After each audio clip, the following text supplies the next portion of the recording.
ফাঁসি দেওয়া সেখানে 500 বিচারাধীনের মধ্যে বাদ 380। নামবাদের প্রতিবাদে ফাঁসি দেওয়ায় বিক্ষোভ, টায়ার জ্বালিয়ে বিক্ষোভ অবরোধ এলাকাবাসীর।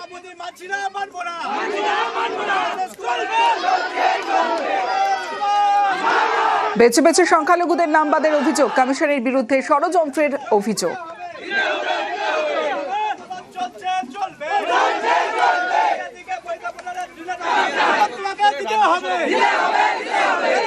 ভোটার লিস্ট থেকে নাম মুছে দেওয়া হয়েছে, সেটা কারণ আমরা জানতে চাই। সামনে ভোট রয়েছে, কিন্তু আগে তো আমাদের নাম তোলা হবে, তারপর ভোট দিতে দিব, না হলে আমরা বয়কট করবো ভোট। কেন আমাদের গ্রামে সব বেশিরভাগই, যে বেশিরভাগ মতো কি 100%ই মুসলিম ভোটার কাটা গেছে। যে ইলেকশনের আগে ভোটাধিকারটা ঠিক হোক, সবারই নাম বৈধভাবে আসুক, সবাই ভোট দিতে পারে।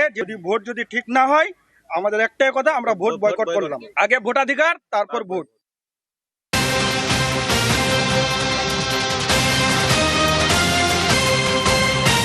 বসিরহাটেও একই ছবি। এসআইআরে বসিরহাটের 2 বুথে 838-এর নাম বাদ। 2498 ভোটারের মধ্যে বাদ 838 জন ভোটারের নাম।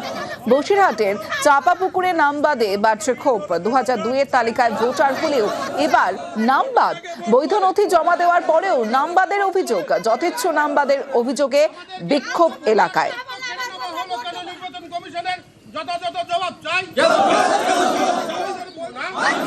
আমাদের গ্রামের বৈধ নাগরিক যারা দীর্ঘদিন ধরে এখানে বসবাস করছে এবং তাদের যাবতীয় ডকুমেন্টস, প্রত্যেকটা বৈধ ডকুমেন্টস, সেটা আমরা জানি।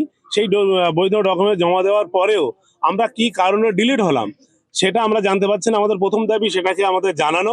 দ্বিতীয় দাবি হচ্ছে আমরা যাতে নাগরিকত্ব ফিরে পাই এবং আমাদের ভোটার লিস্টে নামগুলো চলে আসে, আমরা আগামী নির্বাচনে আমরা ভোট দিতে পারি, সেই ব্যবস্থাটা করা।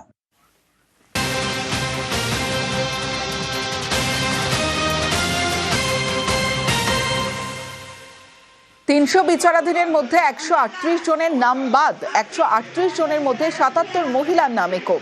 পশ্চিম মেদিনীপুরে ডেবরার 83 নম্বর বুথের ঘটনায় এসআইআরে নাম বাদে এলাকায় আতঙ্ক। প্রয়োজনীয় কাগজ জমার পরও নাম বাদের অভিযোগ। জেলা শাসকের দফতরে লিখিত আবেদন।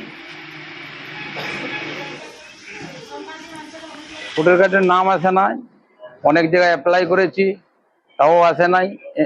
মানে এবারে এখানে ভোটের নাম কেটে গেছে। বিডিও অফিসে জমা করেছি, তাও আসে না। আমার মেয়ের আসছে, বইয়ের আসছে, আমার আসে না। এবার নন্দলাল বসুর নাতি এবং নাতি স্ত্রীর নাম বাদ। বোলপুর বিধানসভা কেন্দ্রে বাদের তালিকায় দুজন।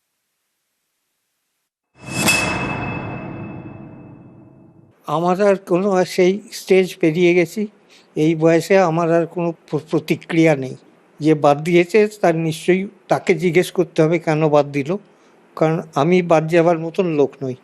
আমাদের বাদ দেওয়ার তো কোনো কারণ নেই। ডকুমেন্টস সব নিয়ে গেছেন, সব দেখেছেন, তারপরেও কেন ডিলিটেড হলাম, তাই আমার আর কি বক্তব্য থাকবে? কিছু বলার নেই। ভোট দেব না, এই বড়জোর এইটাই খারাপ। এটা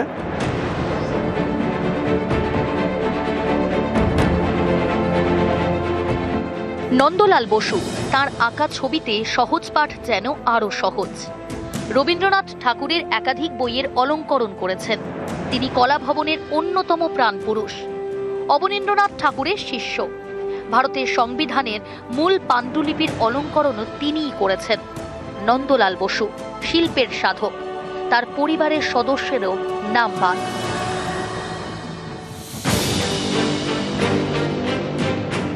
নন্দলাল বসুর মেয়ে যমুনা সেন, তার ছেলে সুপ্রবুদ্ধ সেন। নন্দলাল বসুর নাতি, নাতি স্ত্রী দীপা সেন। নাতি নাতি স্ত্রী দুজনেই বোলপুর বিধানসভা কেন্দ্রের ভোটার, দুজনেরই নাম বাদ।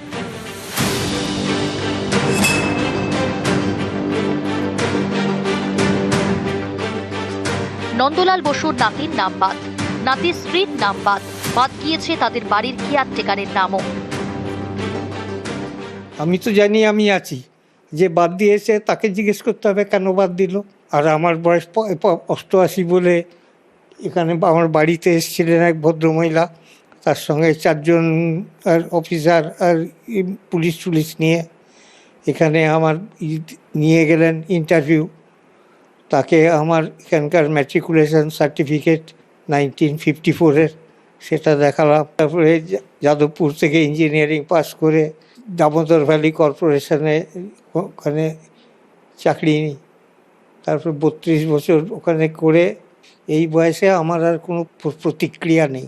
যে বাদ দিয়েছে তার নিশ্চয়ই তাকে জিজ্ঞেস করতে হবে কেন বাদ দিল, কারণ আমি বাদ যাওয়ার মতন লোক নই। আমাদের বাদ দেওয়ার তো কোনো কারণ নেই, ডকুমেন্টস সব নিয়ে গেছেন, সব দেখেছেন, তারপরেও কেন ডিলিটেড হলাম, তাই আমার আর কি বক্তব্য থাকবে, কিছু বলার নেই। ভোট দেব না, এই বড়জোর এইটাই খারাপ। এটা খুব দুঃখজনক বিষয়। এদের দুজনের নাম বাদ দেওয়া মানে আমাদের কাছে, ভারতের কাছে এটা লজ্জাজনক ব্যাপার। তারা ভারতের নাগরিক নয়, এটা আজকে আমাদের দেখতে হচ্ছে।